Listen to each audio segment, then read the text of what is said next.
Yes, sir. Karen. This is an act to reduce a noise pollution. I'm sorry. Hold on a second. Did I open the work session on 477? I think so. Thank you. Go ahead. LD 477 is an act to reduce noise pollution by requiring mufflers on motorcycles. It requires that all motorcycles manufactured after 1982 must be equipped with an exhaust muffler bearing an EPA required label applicable to the motorcycle's model year. And then it provides that a person who violates the requirement may be subject to a fine of at least $500 for the first offense, $750 for a second offense, and $999 for a third or subsequent offense. It does provide that fines may be reduced if a person brings the motorcycle into compliance within 15 business days after the citation and does not commit another violation within a year. I won't go over the testimony. There was a information request about that motorcycle standard we talked about 3 hours ago. The J2825 measurement for stationary on-highway motorcycles.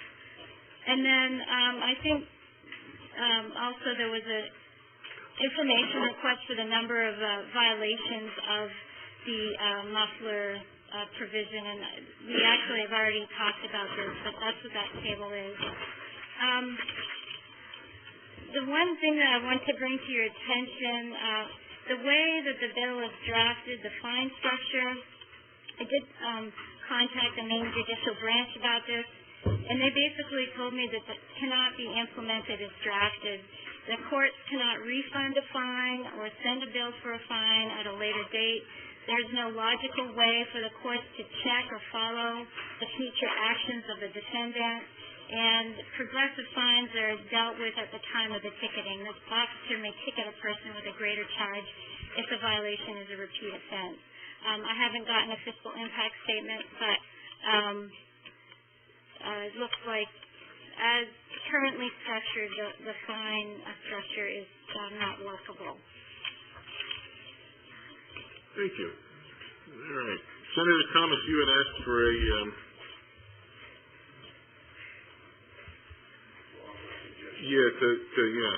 Go ahead. First of all, I don't think we can cure the problem by dealing with the inspection laws because so many of the violators are from out of state. We've got people who live en route to these biker bars, and people are coming from Massachusetts and New Hampshire, and there is no mufflers. They're just straight bikes. So if we go to the law book, and I believe everyone has one, they've been provided with one. Are we talking about the black book or the gold? We're talking about the gold one, which is the current. Okay, go to page 230.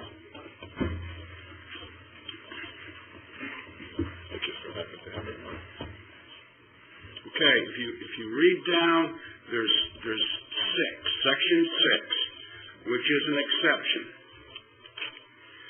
And what this section 6 does, let me read it, okay, just for those. Sections 1 and 3 do not apply to a muffler or exhaust system that does not emit noise in excess of 95 decibels. I believe we heard testimony that EPA requirements for motorcycles are 82, or the federal requirements for motorcycles are 82. We heard that in testimony, didn't we, Karen? Yeah. You know this standard, though, is for cars. I know that. Okay. Are measured in accordance with standards and specifications outlined in Standard J169, adopted by the Society of Automotive Engineers in May 1998. A person served with a violation summons and a complaint charging a violation of Sections 1 or 3, which my understanding would be operating without a muffler, must provide satisfactory evidence that a muffler or exhaust system does not emit a noise in excess of 95 decibels as measured in accordance with the standards and specifications outlined in Standard J111 adopted by the Society of Automotive Engineers in May 1998. Measurements must be made by a participating certified inspection station. Then there's a sentence down here that says this subsection that applies to motor vehicles. And it does, and it's worked very well. You don't see many motor vehicles that are waking people up in the middle of the night, as defined in Section 101, subsection 442, except it does not apply to motorcycles. So if we have something that's worked well for motor vehicles, for cars, and it's well within what the federal guidelines are, why don't we repeal this last sentence that says it does not apply to motorcycles? Make the standard that's worked for automobiles work for motorcycles, and if a person gets a ticket, then they would have to go get it measured. The burden would be on the person getting the ticket to prove that they, in fact, weren't in violation, and write a letter to the state police, to the county sheriff's departments, and I think there's a sheriff's association and the chiefs of police association. Ask them to make sure that their officers have been trained to recognize these straight pipes and the offenders, and I think that would cure the problem. The testing standard in that subsection 6 is a standard for cars and light trucks. I don't know if anyone's not. Okay. So you could do something like you suggest, but you would have that J2825 standard for motorcycles, because that standard is specifically for on-road. Do we have a 95 decibel standard that we could use for motorcycles? I don't know what the decibel level standard is in the J2825. I don't have that in front of me. Hold on a second. You good? Representative Gilway. Thanks, Chair. I think if we simply put a period after 95 decibels, the as measured can say for a vehicle it's measured that way. And I have something to add for Lieutenant Scott. Continue. I just wanted to add one thing to the letters that we're proposing to send out. I'd also like to send a letter to the Maine Criminal Justice Academy asking them to emphasize this during basic training, but also, and I'm asking this as a question, what would have to happen in order to make this part of the mandatory motorcycles and motorcycle muffler enforcement part of the mandatory training that's offered or required every year for law enforcement officers? It would certainly reach more people. You can't become certified without some training in the training standard. The Maine Criminal Justice Academy and their board of directors, they determine what is required for training, but part of that is motor vehicle law, and incorporated within that is inspection standards. The state police frequently teach those classes, so I can make sure that we incorporate that into our curriculum without any mandate. So a letter to the Board of Trustees making it mandated. What I want to see is a course in how to deal with motorcycles because the problem is there. The motorcycle noise is definitely there, and quite frankly, a lot of officers would rather not deal with it. Motorcycle goes through, it's gone in 30 seconds, and you don't see it again, but your whole neighborhood does. So I think a course in how to deal with them. Someone asked me if I was afraid to pull over a motorcycle, and I have to admit I've pulled over probably less than I have cars because they only operate 4 or 5 months a year, but I'll pull over a motorcycle just as quickly as I pull over a car or pedestrian. It's violating, but I think some training needs to be out there for people. So could we get, were we waiting for an answer for Senator Thomas's initial question about the J-standard? The decibel limit for all engine configurations is 92 as opposed to 95 at an idle.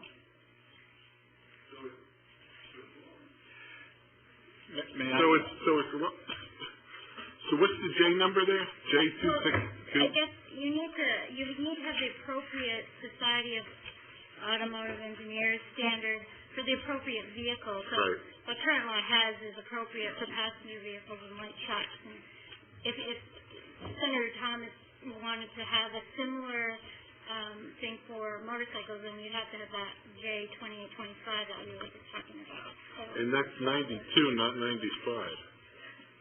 Go ahead. If I could clarify a little bit, a sound measurement means nothing unless it's in relationship to a distance. So when we talk about the 82 decibels from the factory or the EPA requirement, that's a 50-foot drive-by test.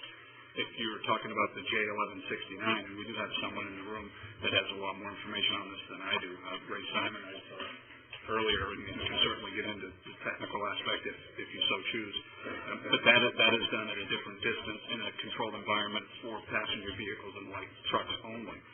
This particular standard, the J2825, which is for exhaust from a motorcycle, I believe is within 3 feet of the exhaust.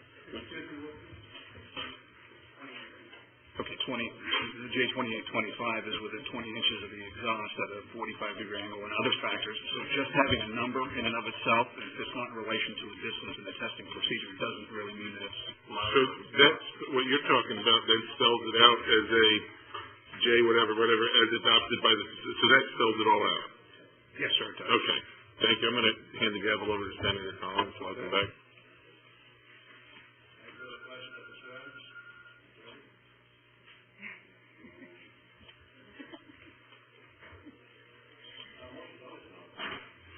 I move Octopass is amended, and the amendment would be that we adopt the Section 6 exception to motorcycles, add the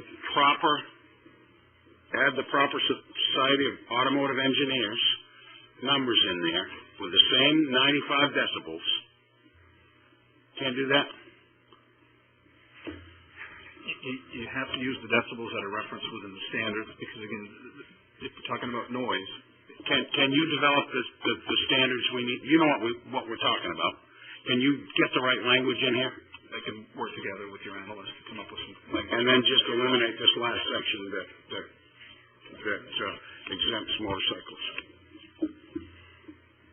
Karen, is that something you and everybody thought to work on?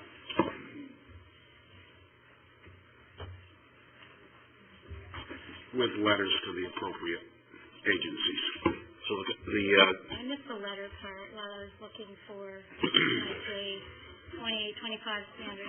Could you repeat what the letters entail? And who they go to? Senator Thomas, could you? Yes, the letters would inform the proper agencies of the change in the law and ask and state that we have a problem with motorcycle noise that the committee has tried to deal with. We've dealt with it in this way, outlined the law that we've changed, and asked them to please enforce the new law and go to the state police, the sheriff's departments, and the chiefs of state police and the academy. Representative Willett, I think you were first. Or next in line. Go ahead. Thank you, Senator. I just want to make sure, though, that the actual bill, the language in the bill is getting wiped out completely. I don't support that at all. Is there a strike and replace with Senator Thomas's proposal? Representative Theriault. Thank you, Mr. Chair. So will we know what the decibel limit will be before we agree to this here, is what I'm asking. Will we know, or you're going to sit down and come up with a number and that's what we will live with? Is that what you're suggesting? If we reference the J2825 standard, those decibel limits are all in place. There's an idle test, and then there's also a swept RPM test that, depending upon the size or the number of cylinders of the engine, depends on the decibel range, but it is all contained within the SAE standard. So it's 92 and then 96 and 100, depending on. Representative Willett.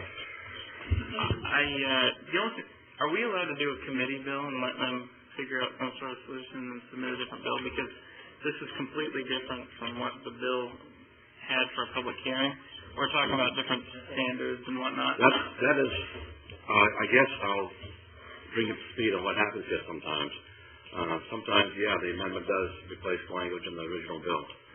And I think that's what we're trying to do, is come up with an amendment that's agreeable with the committee Right. and the public outside. And we'll